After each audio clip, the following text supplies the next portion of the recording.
मंदिर था ही नहीं वहां पर जो दावा किया जा रहा है। अगर मंदिर होना है तो फिर सोचिए मंदिर बनाया कैसे जाता है। मंदिर जब बनता है तो मस्जिद के लिए मेहराब जरूरी है, इमाम यहाँ खड़े होकर नमाज पढ़ाएगा।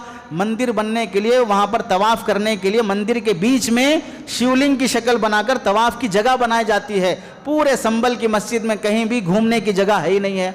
नंबर 2, मंदिर जो बनाई जाती है वो स्क्वायर में बनाया नहीं जाता है, गोल शक्ल में बनाया जाता है। संभल की मस्जिद स्क्वायर शक्ल में है। नंबर 3, मस्जिद और मंदिर में फ़र्क ये भी है कि हमारे हिंदू भाइयों में वास्तु का बड़ा अकीदा है कि सूरज डूबने की तरफ घर का दरवाज़ा नहीं होना चाहिए, तो उससे हटकर बनाते हैं। मगरिब की सिमत वो लोग मंदिर तामीर नहीं करते हैं। संभल की जामे मस्जिद मगरिब की सिमत बनी है, ये खुद बता रहा है कि यहाँ पर मंदिर थी नहीं है, वरना आप वास्तु से हटकर घर नहीं बनाते, वास्तु से हटकर मस्जिद का मंदिर कैसे बना सकोगे। तारीखी शवाहिद दिखा रहे हैं कि यहाँ पर